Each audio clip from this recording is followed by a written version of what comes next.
notre fille, Véronique, a été tuée le 25 juillet 95 à Saint-Michel. Elle était étudiante et elle avait pris un emploi pour un an et elle prenait le métro à Châtelet. Moi, j'étais en vacances avec mon mari et ce jour-là, ce 25 juillet, il faisait très beau. Et vers 17h30, nous étions en voiture et il y a eu un flash d'information disant qu'il y avait une explosion dans le métro à Saint-Michel. Et tout de suite, j'ai pensé, mais ma fille, c'est à cette heure-là qu'elle prend le métro en règle générale et elle va être à Saint-Michel, elle va être dans le métro. Et mon mari m'a dit, mais non, mais non, tout à l'heure on va rentrer, on va l'appeler, pas de problème. Et donc, on est rentré, on a téléphoné chez elle, son copain était rentré, mais il m'a dit non, Véro n'est pas encore rentrée, elle vous appellera quand elle rentrera. Et puis, le temps a passé, on entendait des informations disant qu'il y avait des morts, disant que c'était vraisemblablement une bombe, et c'était en queue de métro. Alors je me suis dit, bon, Véro ne monte pas en queue, ça va... Bon, elle ne devrait pas être concernée. Et en même temps, je sentais, moi, j'avais une angoisse terrible et j'avais un pressentiment. Et puis après, ils ont dit que la bombe, en fait, était dans le milieu du train. Et là, ma fille descendait Antony et je me suis dit, dans le milieu du train, elle est concernée, c'est sûr. Et puis le temps passé, on n'avait pas de nouvelles, on téléphonait. D'abord, j'appelais le copain de ma fille, et puis après, des numéros s'étaient affichés, donc on pouvait appeler la préfecture, on pouvait appeler le ministère, je crois bien, enfin, bon, différents services, donc on les essayait tous, c'était saturé partout, on n'arrivait à joindre personne. Et puis les heures passaient, et là, j'étais sûre qu'elle était au moins blessée, parce que si elle n'avait pas été concernée, elle nous aurait appelés. Et puis on a réussi à avoir un service de la préfecture et là on nous a dit il y a des victimes mais elle n'est pas sur la liste des victimes donc c'est vraisemblablement qu'elle a été peut-être blessée légèrement mais vous inquiétez pas ou alors elle n'était pas là, elle est allée au cinéma peut-être. J'ai tenté, ma fille sera allée au cinéma, elle m'a rappelé depuis longtemps. Donc elle n'est pas parmi les victimes. Et puis donc pas de nouvelles. Et puis à 1h du matin, le téléphone a sonné. Il y avait 2 inspecteurs de police qui étaient chez le copain de notre fille, qui venaient lui annoncer, enfin lui faire voir une photo, lui demander s'il la reconnaissait, lui annoncer que Véro était morte. Donc on a pris ça à 1h du matin. On a pris la voiture, on est rentré immédiatement. On était auprès de Royan. On a pleuré tout le long du chemin. On arrivait ici et le matin, des inspecteurs de police sont venus nous voir en nous disant voilà.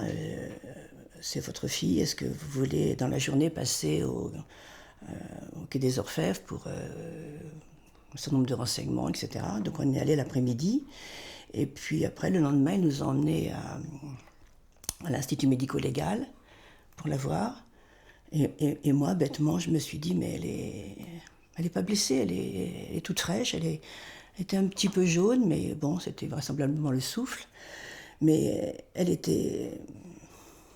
n'avait pas l'air d'être blessée. En fait, elle était très, très grièvement blessée.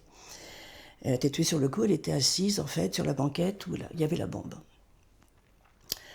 Et puis, dans les objets qu'on m'a rendus, il y avait sa montre, et sa montre fonctionnait. Je me dis, c'est quand même idiot, on s'attache à des détails, et je me disais, mais sa montre fonctionne, et elle a été tuée. Et puis sur le coup, vous ne pouvez pas y croire, même si vous êtes sûr, et les jours se succèdent. Et alors, on nous a dit, mais vous ne pouvez pas l'enterrer tout de suite parce qu'il va y avoir une autopsie. Et là, il y a une autopsie dans les films, on voit les autopsies, mais c'est pas pour nous. Je veux dire, ils vont pas l'autopsier. Si, l'autopsier, donc il faut accepter aussi. Et puis après, on vous rend le corps. Alors, vous avez les pompes funèbres qui arrivent chez vous et qui vous demandent ce que vous voulez comme cercueil, quelle couleur vous mettez comme matelassage. Vous avez envie de les piler. Et puis, il faut s'occuper de tout ça, tous ces petits détails. Et puis après, il faut essayer de se dire, on va manger, on va s'occuper de nos parents, on va s'occuper de notre fille qui était en vacances, qu'on a dû rapatrier, qui était complètement effondrée. Puis il faut continuer. Moi, au bout de 8 jours, je suis repartie travailler. Je n'étais pas du tout prête à travailler, mais mon mari a très bien vu que si je restais à la maison, je passerais mon temps à dormir. Entre le Prozac et l'Exomil, j'étais complètement dans les vapes. Alors j'étais contente parce qu'au moins je ne pensais pas, j'étais bien, mais ce n'était pas une solution. Donc il m'a dit, tu repars travailler, c'est ce qu'il y a de mieux. Donc à l'époque, je travaillais entre Paris et Chartres, donc je prenais ma voiture, j'allais à Chartres. Sur l'autoroute, de temps en temps, je fermais un peu les yeux en me disant ça me fait du bien. J'étais complètement... oui, c'était intéressant et stupide, mais bon, je le faisais. De temps en temps, je frôlais la barrière de sécurité, mais ça s'est toujours bien passé, ça n'a jamais été très grave.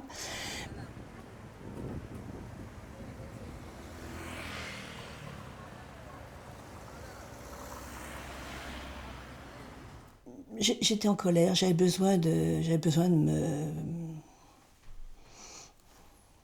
Je sais pas, j'avais besoin de me fâcher en permanence.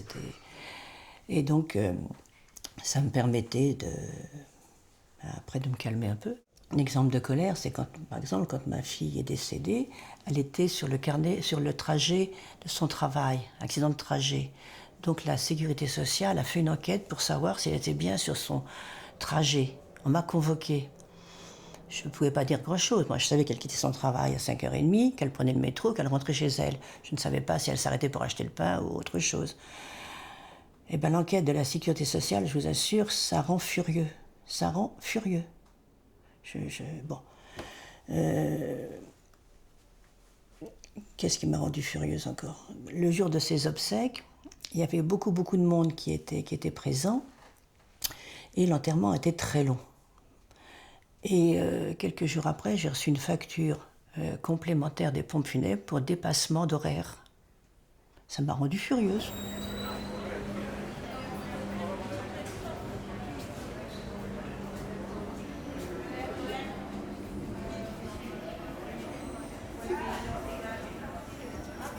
Moi, Saint-Michel, j'ai du mal à y passer, j'y passe. Souvent, quand on arrivait à la station précédente, je me mettais la tête dans les mains. Et voilà, je baissais le nez, je voulais rien voir et je voulais rien entendre. Voilà.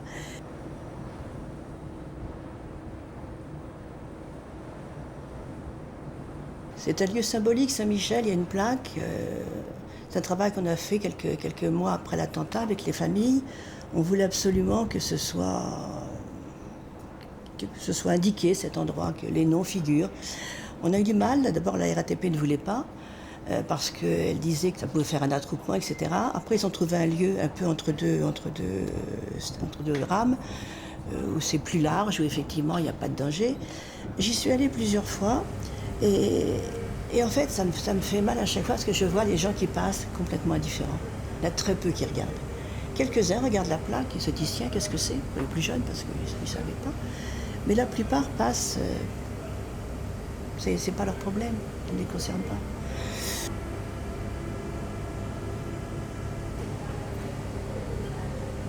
La plupart de nos amis au cimetière mettent des fleurs à l'anniversaire de la mort de notre fille. Et pour son anniversaire, ils reçoivent des fleurs anonymement qui sont sur sa tombe aussi. Et moi, ça me fait du bien de penser qu'on peut en parler normalement. Elle n'est pas quelqu'un de... Elle a disparu, mais on se souvient des bons moments, on peut en parler, elle existe, et puis c'est bien que les autres le sachent aussi. Il m'arrive de parler de Véro aujourd'hui comme si elle était encore en vie, sauf qu'elle a 26 ans toujours et qu'elle n'aura jamais 50 ans.